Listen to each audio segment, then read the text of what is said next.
मैं आपको सीधा सिद्धार्थनगर पहले लिए चलता हूं, जहां पर यूपी के सीएम योगी आदित्यनाथ मौजूद हैं। कई परियोजनाओं का शिलान्यास और लोकार्पण उन्होंने किया है। इस मौके पर जनता को संबोधन दे रहे हैं। सुनिए क्या कुछ कह रहे हैं।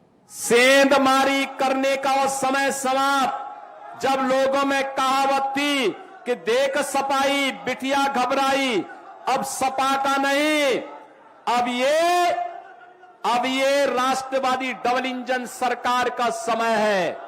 बहनों और भाइयों, बेटी और व्यापारी की सुरक्षा में सेंध लगाने का मतलब या तो जेल या जहन्नुम, इसके अलावा तीसरा कोई अन्य स्थान नहीं।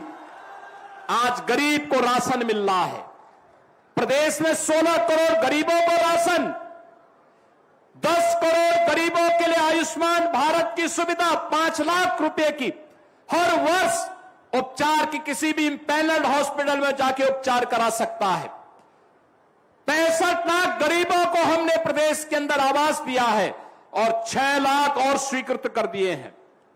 बहनों और भाइयों, कोई सोचता था गरीब के घर में चूल्हा जलेगा रसोई गैस से? कोई सोचता था कि गरीब को फ्री में राशन मिलेगा? और इस सीजन में तो कांग्रेस और समाजवादी पार्टी के पाप के कारण सिद्धार्थनगर जनपद में, महाराजगंज में, कुशीनगर में, देवरिया में, गोरखपुर में, संत कबीर नगर में, बस्ती में, यह सीजन तो हर परिवार के लिए भय और दहशत का कारण बनता था। इंसेफ्लाइटिस से हजारों बच्चे पीड़ित होते थे, सैकड़ों बच्चों की मौत होती थी। एक कांग्रेस और समाजवादी पार्टी के कानों में कभी भी जू नहीं रेंगा, कभी इनको उन बच्चों के प्रति संवेदना नहीं थी। यही तो बच्चे आज बड़े हुए हैं, यही बच्चे आज युवा हैं, जिन बच्चों को डबल इंजन सरकार ने आज जीने के लिए उत्तम स्वास्थ्य की सुविधा दी है।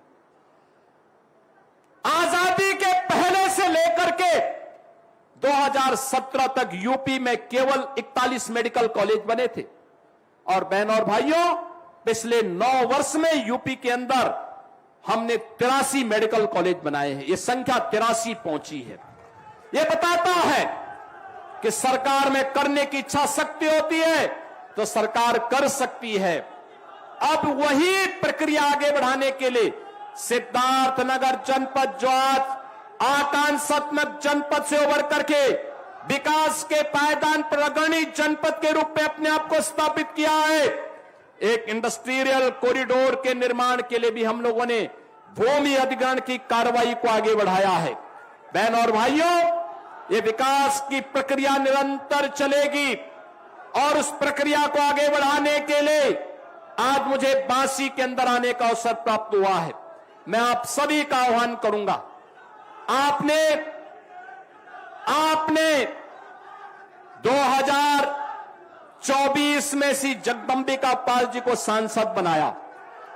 मैं सिद्धार्थनगर वासियों का हृदय से आभार व्यक्त करता हूं। आपने 2022 में हमें 3 विधायक दिए।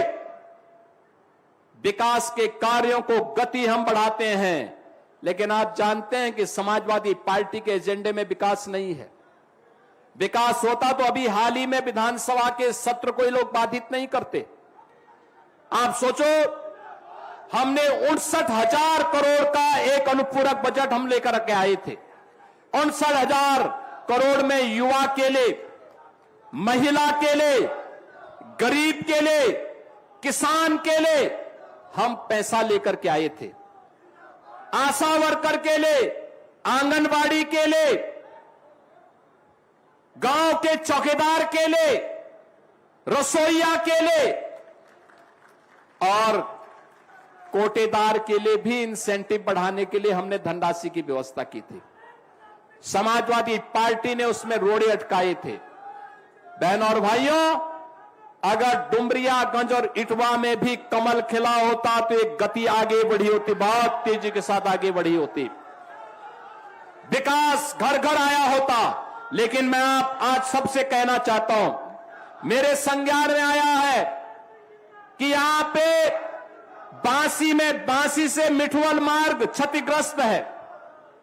28 करोड़ रुपए इसके लिए हम आज फिर से स्वीकृत कर रहे हैं। ये मार्ग हम बनवाएंगे, अच्छा बनाएंगे। डुमरियागंज में भडरिया से बढ़नी चापा मार्ग, यह भी क्षतिग्रस्त है। इसके लिए 24 करोड़ 58 लाख रुपए इसके लिए भी हम लोग स्वीकृत कर रहे हैं। इटवा में बढ़िया से गोड़ा बाजार मार्ग, ये क्षतिग्रस्त होने के कारण यह भी आवागमन बाधित है, इसको भी हम स्वीकृत कर रहे हैं। हमारे माननीय विधायकों ने, सांसद जी ने जो प्रस्ताव दिए हैं, पदाधिकारियों ने जो प्रस्ताव दिए हैं, उन सब पर भी हम कार्य कर रहे हैं।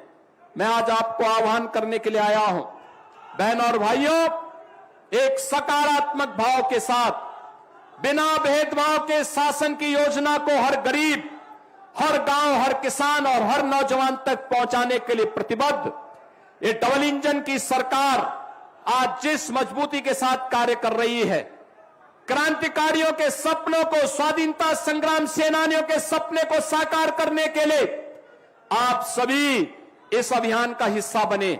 और उस अभियान का हिस्सा बनने के लिए भारतीय जनता पार्टी के नेतृत्व में एनडीए आपका आह्वान करती है।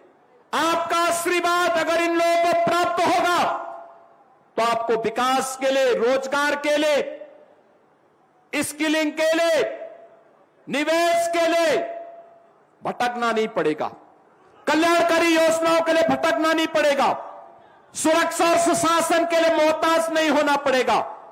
हमने 12 वर्ष में प्रधानमंत्री मोदी जी के नेतृत्व में देश ने परिवर्तन देखा है, और 9 वर्ष में उत्तर प्रदेश में डबल इंजन की सरकार के परिवर्तन के आप सब साक्षी हैं।